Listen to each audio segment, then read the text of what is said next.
All right, let's dive into something that's, well, as old as humanity itself, conflict. Today, we're going to connect it to the idea of sin, but through a whole new lens, one that might just change how you see everything from the Garden of Eden all the way to the final battle of Armageddon. Let's get into it. So, let's start with the big question right out of the gate. Is all conflict sin? You know, when we argue, when nations fight, is that always at its root some kind of spiritual failure? It's easy to just say, yep, it is, but the truth is a whole lot messier, and frankly, way more interesting.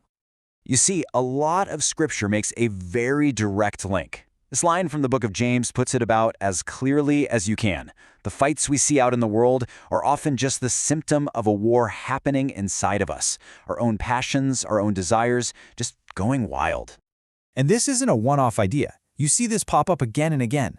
Conflict is often shown as the natural result of these inner states. Pride, selfishness, anger, these aren't just abstract feelings. They're seen as the very seeds of strife in a world that's described as, well, broken. Okay, so it sounds pretty straightforward, right? Conflict comes from our inner junk. Case closed? Well, not so fast, because if we stop right there, we miss a really crucial distinction that the texts themselves are trying to make.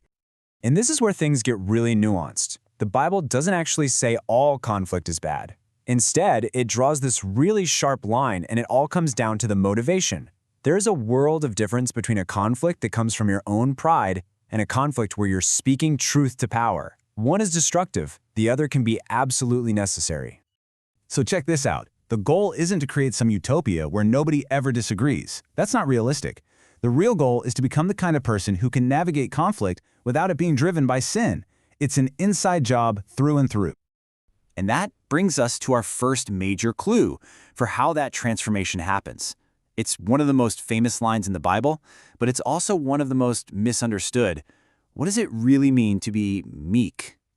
This is a total game changer. Meekness is not weakness. It's not being a doormat, it's strength. Think about a powerful wild horse. Untamed, that power is chaotic, even destructive. But once it's been trained, its strength isn't gone, not at all. It's just focused, disciplined, directed. That's meekness. Okay, so that's piece number one. Now for piece number two, which is maybe even more confusing at first glance, this idea that we must become like little children. He obviously wasn't telling grown adults to be immature. So what was he getting at? He's talking about a total mindset shift. I mean, think about a young child. They don't care about social status or looking important, right? There's a natural humility there. They also trust their parents completely. That's dependence. And they're just open, ready to learn, ready to receive things without their ego getting in the way. It's the total opposite of the pride that fuels so much adult conflict. And this whole idea, it echoes this incredible image from the prophet Ezekiel. He talked about this transformation where our heart of stone gets replaced with a heart of flesh. The stone heart, that's us when we're hardened, self-sufficient, always in a state of conflict. But the heart of flesh, that's tender, responsive, and aligned with a sense of peace and unity. It's the same transformation. So we're on this path of inner transformation, but now we're about to take a hard left turn. Because what if the problem isn't just how we handle conflict? What if our entire understanding of the root cause, of sin itself, has been, well, incomplete all along? You see, the original Greek word that we translate as sin is hamartia. And you know what that was? It wasn't a moral or religious term. It was an archery term. It literally just means to miss the mark, not to be evil, but to fail to hit the target you were aiming for. That one little detail changes absolutely everything. So look at the difference here. The way we usually think about it, sin is breaking a rule, it's rebellion, and it requires forgiveness. But this other view? It says sin is a mistake in perception. It's a failure to see the bigger picture, to see our underlying unity. And what that needs isn't just forgiveness. It requires a total shift in consciousness. And once you put on these new glasses, suddenly the biggest, most foundational stories we think we know start to look completely different. Let's start right at the very beginning. We usually see the fall in the Garden of Eden as this terrible mistake that broke a perfect world. But what if it wasn't a fall down, but a necessary step out? A move from a kind of blissful, unconscious unity into self-awareness. Sure, it led to separation and suffering, but it also allowed for individuality, for art, for civilization.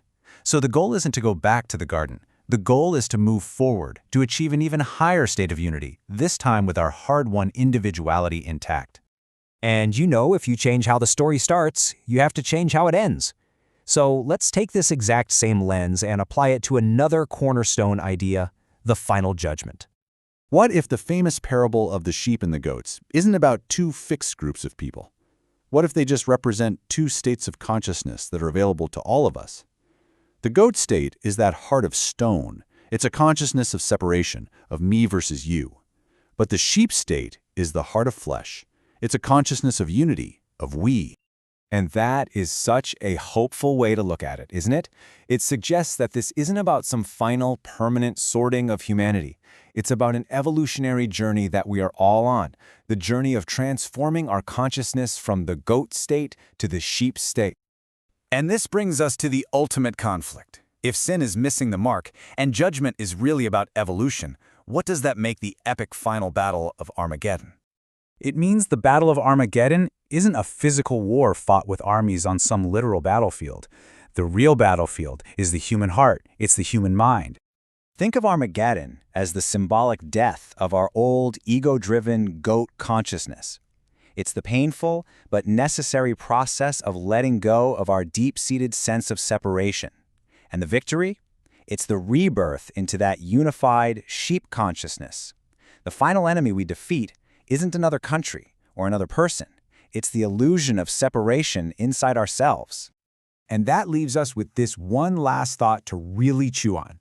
What if the entire spiritual journey, from beginning to end, isn't about one side winning and another side losing? What if it's about all of us transforming together into something new?